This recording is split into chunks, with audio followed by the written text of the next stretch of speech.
Selanjutnya saya absen dulu ya. Dengarkan namanya. Adhara Jinan Irawan. Hadir Kak. Kalau yang belum nih, belum. Adinda Iki Malupa. Oh, dari itu? Aviati Jesi Ratmani. Hadir Kak. Afifa Mahadewa. Afifa Mahadewi.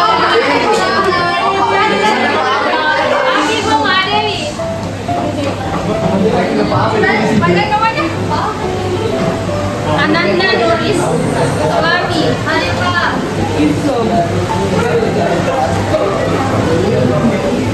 Andi Siti Nuranisa. Kenapa banyak sekali? Akila Talita.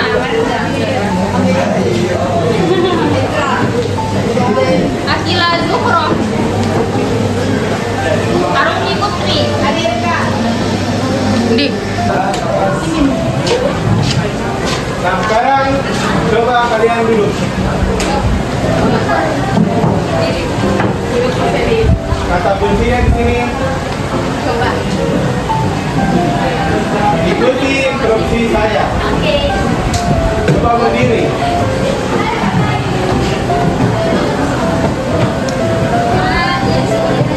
Benar ya, Bu? Dan bilang tak instruksi. Kalau misalnya untuk saya berarti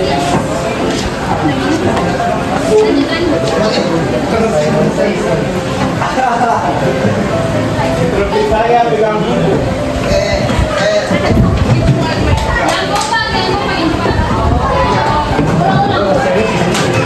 Yang terlambat berdiri.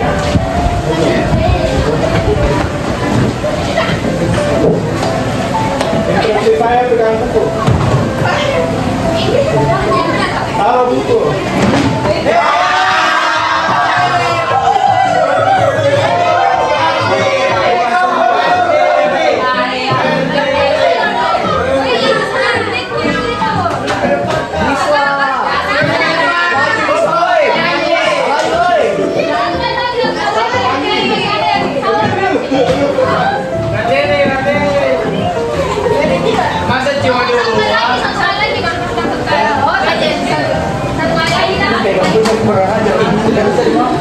Instruksi saya pegang kepala, pegang telinga.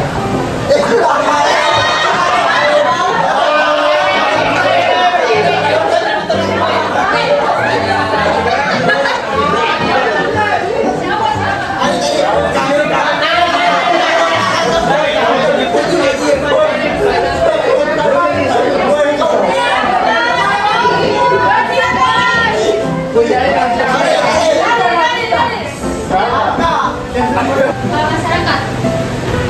Nah, masalah itu juga bisa menimbulkan akibat negatif terhadap sosial. Yang pertama itu seperti kemiskinan, pengangguran, dan jadi definisi masalah sosial itu kita lihat dari yang objektif itu contohnya kemiskinan.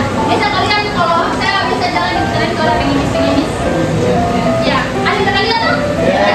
Nah, itu masalah sosial yang bisa kita lihat melalui elemen objektif yang kondisi nyata. Nah, yang kedua yaitu masalah sosial dari elemen subjektif. Nah, di sini suatu kondisi itu yang dianggap sebagai masalah karena adanya penilaian, persepsi, dan pandangan negatif dari masyarakat terhadap kondisi tersebut. Dengan kata lain, suatu keadaan menjadi masalah sosial bukan hanya karena fakta objektif saja, tetapi karena masyarakat melihat keadaan itu menyimpang, merugikan, dan tidak sesuai dengan nilai dan norma sosial yang berlaku di dalam masyarakat. Jadi masalah sosial kita bisa lihat dari elemen subjektif itu kayak dia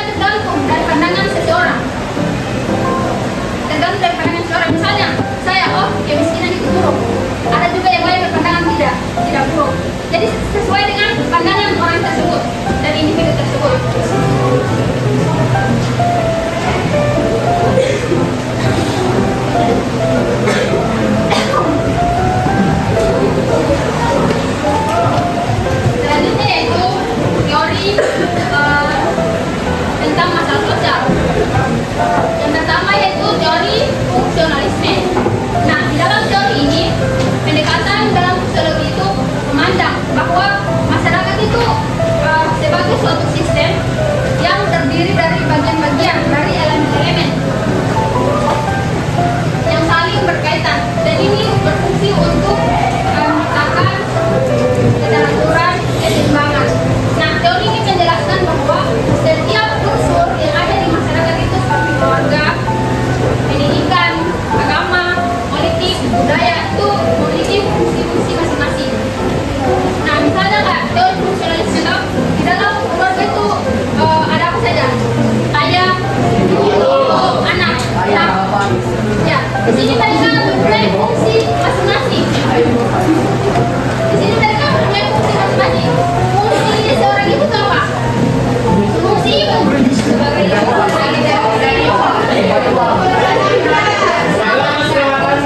Fungsi ayah di dalam keluarga. Kalau fungsi anak di dalam keluarga.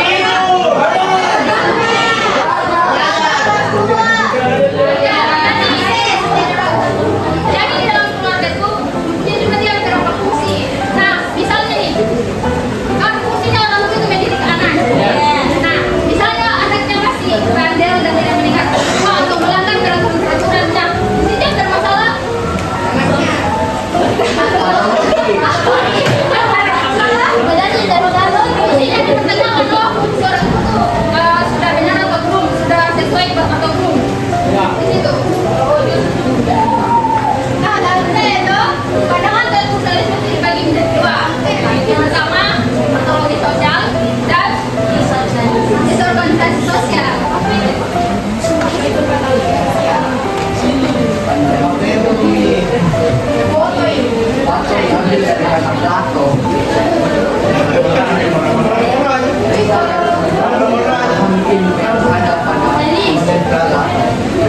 kalian merupakan apa tidak? Kalian kalau bisa belajar bagikan sekolah tidak?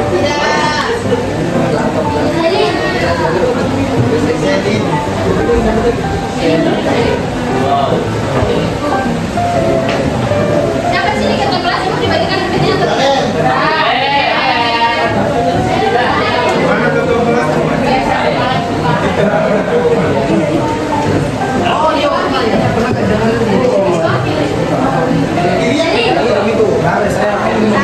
Mau dibagikan katanya atau tidak?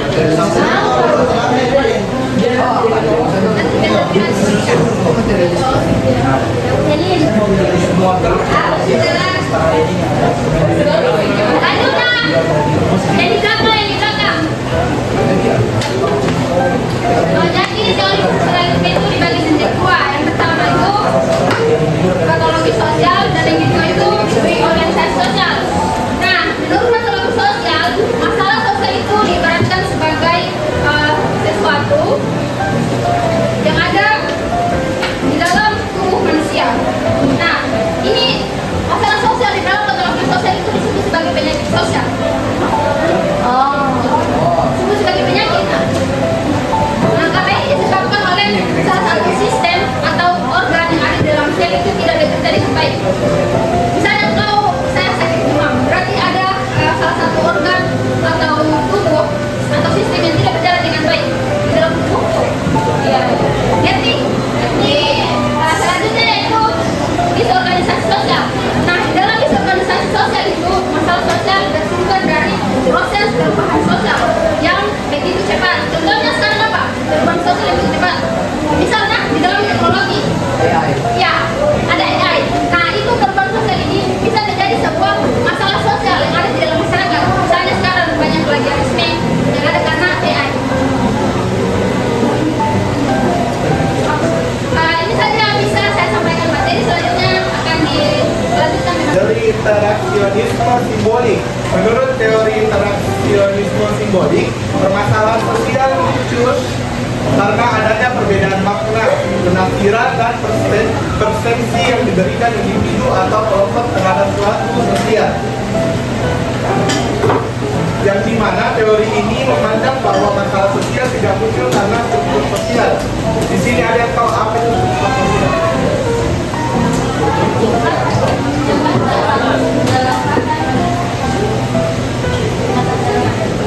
Nah, struktur sosial itu betul dengan yang beberapa kalian sebutkan adalah tingkatan yang dimana contohnya itu seperti perbedaan makna dan penafsiran antar temanmu. Misalkan ini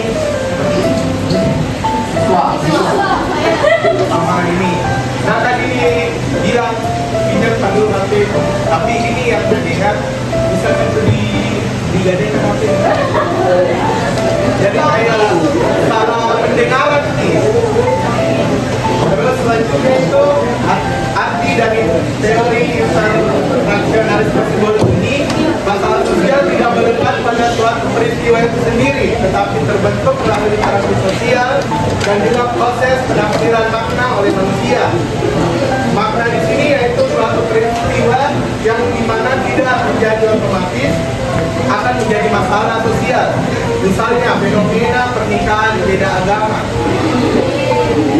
Bagi sebagian masyarakat itu kayak mungkin hal melanggar gitu. Tapi beberapa kelompok itu masih sudah terbuka di pikirannya bilang sah-sah saja gitu. Nah,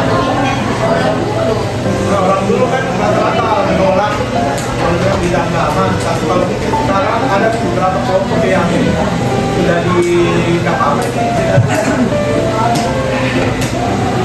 dan selanjutnya itu dalam teori ini terdapat dua pandangan juga, yaitu yang pertama teori pelabelan yang dimana dikenalkan oleh sosiolog seperti Howard Becker dan Edwin Lerner yang dimana inti dari teori ini bahwa masalah sosial atau perilaku menyimpang muncul karena pelabelan yang diberikan masyarakat terhadap seseorang. Misalkan ini punya anggaplah ini orang kaya, terus ini sangat-sangat berkurang dalam ekonomi. Terus ada tiba-tiba pikiran yang muncul seperti ini, mencuri, terus ngambil di situ dilabeli sama masyarakat bilang pencuri, orang jahat ini ngambil.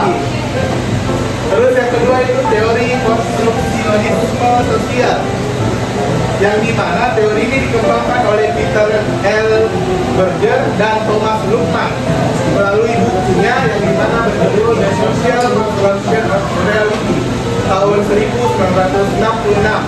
Inti dari pemikiran ini dimana realitas sosial tidak secara alami melainkan dibangun oleh manusia melalui interaksi dan komunikasi. Contohnya kalau dalam masyarakat itu apa nih? Kalau misalkan ini punya pacar, terus orang-orang sekitarnya yang umum nggak bilang oh atau pacarnya, tapi kalau di kelompok yang bisa dibilang punya agamis yang kuat, pasti dibilang haram itu.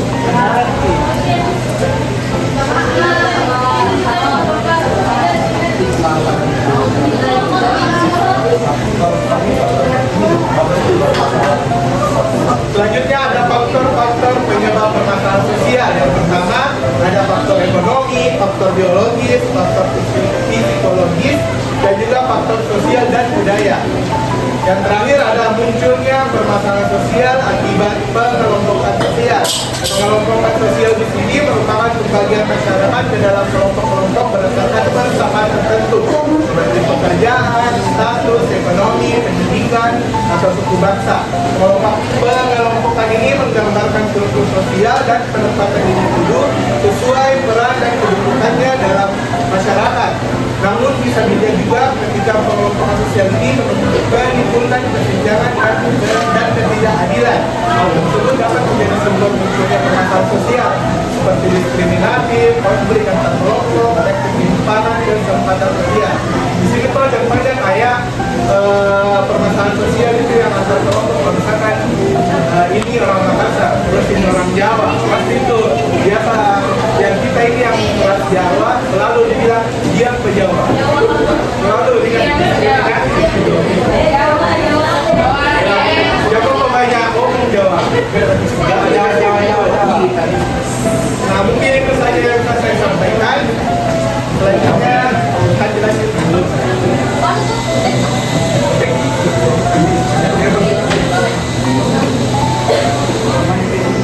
Kalau bagi kelompoknya terbang sih atau mau diajak?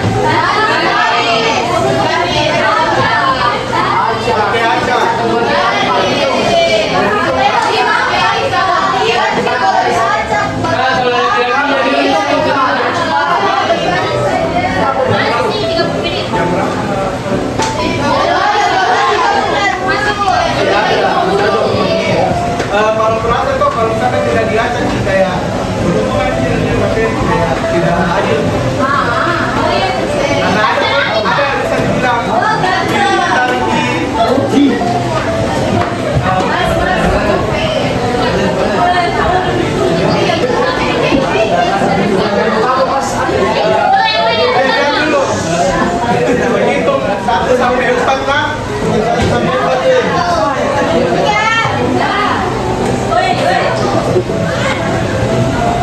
Wah.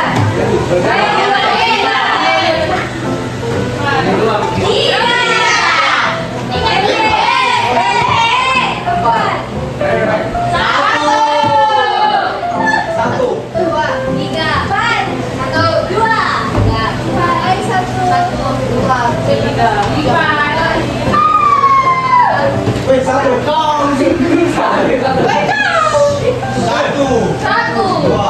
3.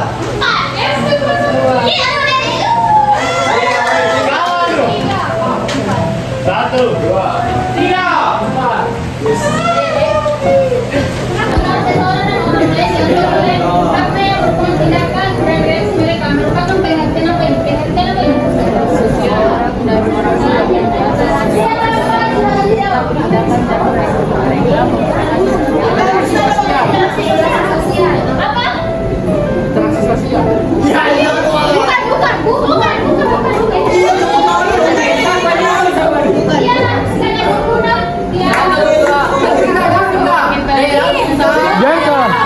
Jangan kok.